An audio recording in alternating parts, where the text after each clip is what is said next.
Welcome to the introduction episode of Confessions of an RV Technician. Learn from problems seen in the field. My name is Chris Ratcliff, and I'll be your host. The purpose of this episode is to share who is Chris Ratcliff, so you can get to know the person behind the mic. As I've grown wiser, I've realized that everything before today was setting up the foundation of who I am, and has created a massive knowledge base of experiences. Don't worry, this applies to you too, but realizing it and using it are two different things. Almost unconsciously, I have found myself using decades of knowledge and experiences in my everyday life. Now, if that's too deep, stick with me. I'll connect the dots so you can see how all of this helps you. Let's start with building that foundation. As I'm preparing this podcast, it is just a few days away from celebrating my 40th anniversary with my wife, Tracy. Let's pause there. Anyone that can put up with another person for that long of a time and still be happy has made a major life accomplishment. I have a lot of accomplishments to be proud of, but 40 years of marriage? Wow. Before I was married and just out of high school, I worked in the East Texas oil fields for 4.5 years. In the 80s, this was good money for a kid in his late teens and early 20s with no college education. A foundation highlight, the oil field taught me what hard work looks like. It taught me how to use tools, sometimes very large tools. It taught me about plumbing, pressure, and it taught me about safety. But as I welcomed a wonderful son, I knew that I needed to support my family and get a career. So I enlisted into the Navy from 1986 to 1992. When I was honorably discharged, I was an electronic warfare technician, first class, surface warfare qualified. My job was anti-ship missile defense. Coolest job description, and I loved what I did on board ship. In the Navy, I could support my brand new family and learn a trade. I've said this many times. I've always felt that I got more from the Navy than they got from me. I was focused and advanced very quickly in the Navy.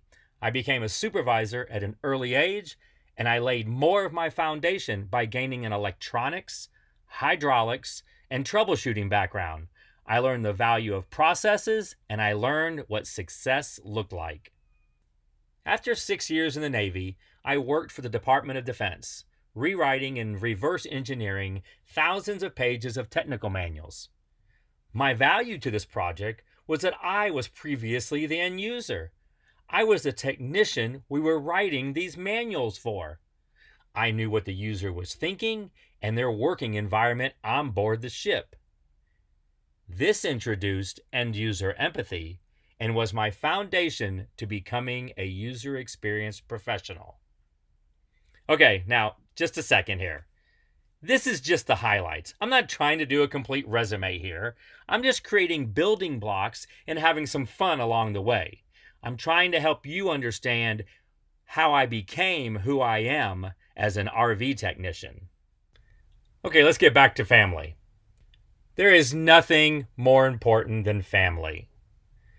While in the Navy, we had our second child, our little baby girl.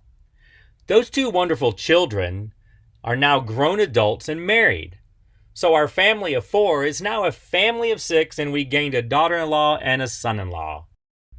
While my kids were growing up, they drove every decision I made.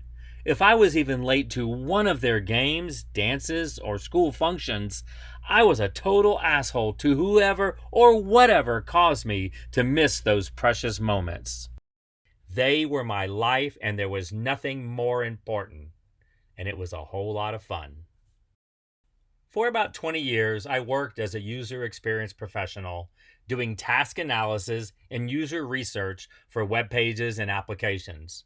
My job was to make sure users could easily accomplish their goals. I seldom did anything that didn't ask, what is the user thinking, and what does the user need? I took great pride in understanding and representing the end user. So how does that apply to our discussion here? customer service. When I am working, I always consider the needs of the customer. I try to determine what the customer really needs. I listen to the customer, also known as user research, and I respect them as a person, the way that I want to be respected as a person. Whether you give customers good news or bad news, if you treat them with respect and are honest with them, they will appreciate that more than anything. How do I know this? Because they've told me. I hope you're still with me, because we have one more layer of the foundation to discuss. RVs.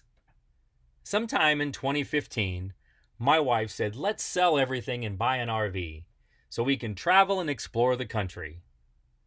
Now at this point, I'm just ignoring her because she hates camping, at least in a tent, and selling our very nice house with a pool very close to lifelong neighbors was just a crazy idea. But she continued to talk about it, stating that we were young and healthy, our kids were grown, and our family was healthy. But most importantly, she said, we don't know what tomorrow is going to bring. As always, she made some great points. Throughout our life, we've never been afraid of change. You could even say we thrived on it, and the idea of a new adventure just sounded fun. So I began researching this so-called RV lifestyle. I don't think I'd ever even been in an RV. In September of 2015, my son and I walked into our very first motorhome, just doing some research. That's when I realized, oh, she doesn't want to go camping. She wants to go glamping, which is now part of our new vocabulary. We could have all the comforts we have in our sticks and bricks house and park almost anywhere. Now that sounded glamorous and fun. So over the next several months, I researched and studied everything about RVs and the RV lifestyle. I would wake up in the middle of the night with a question on my mind and immediately research the answer. I absorbed an overwhelming amount of information in a very short time. In our first year of RVing, we had 0 surprises. We made a plan to save money, buy an RV, and hit the road in the next 2 to 3 years. 2 things happened to change that course. First, I had been working from home for years, and my manager gave me permission to work remotely, indefinitely. He said, I don't care where you're at, as long as you get your job done. Wow, that changed everything. This was 2016, not 2020. So working remotely indefinitely from any location was definitely a luxury that many didn't have. So now finances were no longer an obstacle. The second thing that happened was that we found our first RV 6 months ahead of schedule. It was a 2008 Newmar Dutch Star. This was a 43-foot motorhome with a tag axle, and it was in perfect condition. We knew we had to move and buy that quickly. 13 months after the introduction of the idea, in October of 2016, we had sold our house, gotten rid of many of our personal belongings, and became full-time RVers. Over the next few years, we fell in love with this lifestyle, traveling at a slow pace, enjoying things that we would have never seen in a typical 2-week vacation. We found a community on the road, made great friends that we never would have known, and became passionate about everything RV. But RVs are expensive, and they break a lot. Motorhomes are real expensive. So I needed to learn how to fix my own RV. In November of 2020, I attended my first classes at NRVTAA, the National RV Training Academy in Athens, Texas. And while I was there, I completed the NRVIA Inspector's course, the National RV Inspectors Association, and became a certified RV inspector. One thing I skimmed over, that in the past 4 years, I was laid off from my job and then started another job in early of 2019. I realized that I needed a plan B. So in December of 2020, R-Factor RV Services LLC was created. At this point, it was just a side gig for me to do inspections on the weekends. But life had a different plan for me, and I was laid off again in January of 2021. As I researched for full-time employment, I continued to lay the groundwork for R-Factor RV Services, and we started to promote the business more and more. We did this by attending RV rallies and providing education about RV inspections. In June of 2021, we attended our first escapade.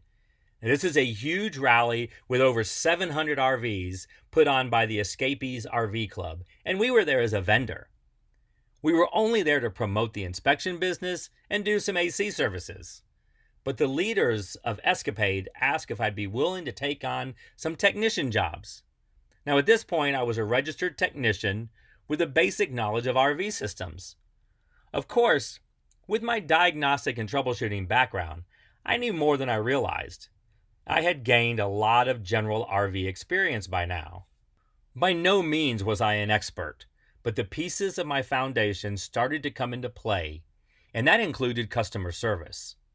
Our experience at the 2021 Escapade could be put in its own podcast. It was life-changing. We were so busy. I was so exhausted, but it was also very exhilarating. We drove away from that event with a plan. Go back to school, get certified, and take R-Factor RV Services to the next level. After completing the certification process, I became an RVTAA Certified RV Technician, on top of being an NRVIA Certified RV Inspector. We'll talk more about those certifications in later episodes. Now, with the foundation laid, we've spent the last several years helping RVers by offering our services to repair and maintain their RV, as well as doing RV inspections. And whenever I get the chance, I share my knowledge and experience to educate RVers. At the time of this podcast, we have completed nearly 400 jobs, and I have a 5-star rating on Google Reviews.